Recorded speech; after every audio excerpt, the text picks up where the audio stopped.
मेरे हाथों की लकीरों के इजाफे हैं गवाह, मैंने खुद को तराशा है हीरे की तरह। राम राम है भाई साਰਿਆਂ ने, मेरे छोटे बड़े प्यारिया ने। आज है भाई शनिवार, खिलाड़ी होने लाग रहे हैं वर्कआउट करने खातर तैयार।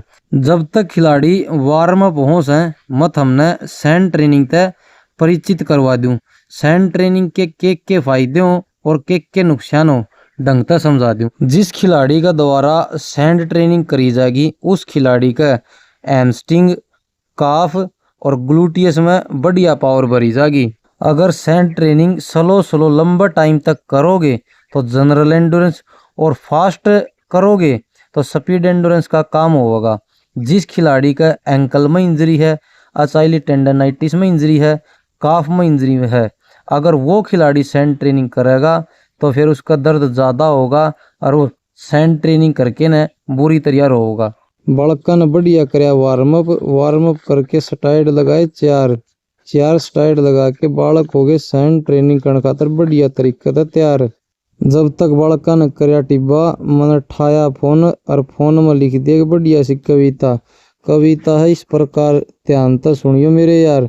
कि नैन चक्षु खोल के देखो कुछ नया तुम्हें दिखाता हूँ, मेरे गांव की सुंदरता के दर्शन आज कराता हूँ। कि नीले गगन में लालिमा सूरज पर चढ़कर आती है, खग झुंडों की मधुर गान हृदय को सुख दे जाती है। भोर होते ही मंदिर का साधु भिक्षा लेने आता है, 2 अंजुली आटे के बदले खुशियां हमें दे जाता है। पीपल में कोयल की बोली सबका मन मोह लेती है, मेरे गांव की पगडंडी न किसी को थकने देती है। जब दूर कहीं से धीमी सी एक रेल की दौनी आती है, हाथों में है घड़ी नहीं बस समय वही बतलाती है। परिश्रम करके तेरे शहर से जब थक कर घर पर आता हूँ, माँ के हाथ का ठंडा भोजन खाकर खुश हो जाता हूँ। सादा जीवन सबसे अच्छा हर बच्चे को सिखलाता हूँ, नैन चक्षु खोल के देखो कुछ नया तुम्हें दिखाता हूँ। मेरे गांव की सुंदरता के दर्शन आज कराता हूँ, मेरे गांव की सुंदरता के दर्शन आज कराता हूँ। मन जिस तरह कविता लिख के न इन पर ध्यान धरिया, मन बेरा पाट्या इन तो ढंग से वर्कआउट ही नहीं करया। मन ध्यान से देखा यो पुनीत तो सब तक गेल न भाग रहा था, ना इसके हाथा का ढंग से ना पाया का जोर लाग रहा था। पुनीत भाई वर्कआउट करने खातर तो बढ़िया तरीके से तैयार है, लेकिन ये थोड़ा सा पेट तक लाचार है।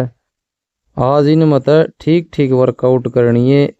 3-4 हैं ये, जिसमें सबसे ठीक करया है हरेंद्र ने, फिर करया है विक्की ने, फिर उसके बाद मंजीत उर्फ बागड़ी ने, बागड़ी के बाद नकुल ने।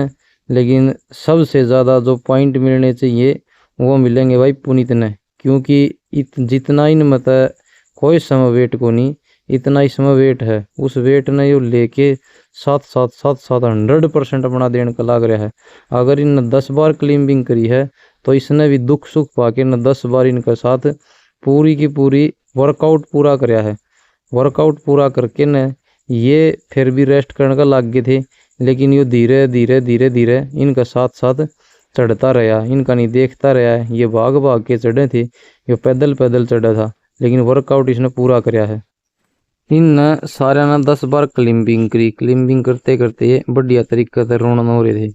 फिर इन्हें नीचा तार के ले आया, नीचा तार के इन पर ओपिंग करवाई, बाउंडिंग करवाई। ओपिंग के इन्हें सेट के करे इन्हें टोटल 10 बार ओपिंग करी, 5 सिंगल लेग जंपिंग, 5 दूसरे लेग तो सिंगल लेग जंपिंग। फिर वह ख़त्म करके न फिर इन पर बाउंडिंग जंप करवाई। बाउंडिंग जंप करते करते पर इनके साथ में पुनीत भी लग गया रहा, थक्या रहा, भागे गया, लेकिन रुकया नहीं।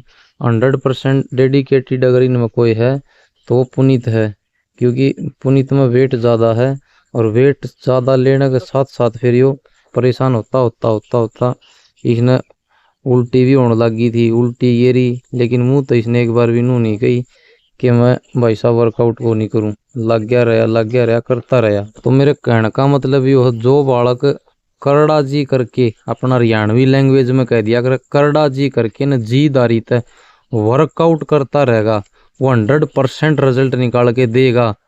सैंड ट्रेनिंग का अपना आप में एक बहुत बड़ा फायदा यो भी है कि सैंड ट्रेनिंग जब भी किसी भी खिलाड़ी का अगर इंजरी हो है और इंजरी के बाद में वो जल्दी से जल्दी रिहैब होना चाहो है तो कोशिश करना चाहिए कि जो भी खिलाड़ी है तो अपना जो डॉक्टर ने जो वर्कआउट बताया है, जो भी कुछ भी रिहैब की एक्सरसाइज बताई है, वो तो करता ही करता रहे, लेकिन उसके साथ साथ कोशिश करे कि जो भी मतलब कि अगर मेजर इंजरी नहीं है, ठीक ठाक मतलब मसल कमज़ोर हो रही है वर्कआउट छोड़ने के बाद, तो कोशिश करना चाहिए कि सैंड में नंगे पैर ज़्यादा से ज़्यादा वॉकिंग करे, अगर पॉसिबल है तो जॉगिंग करे।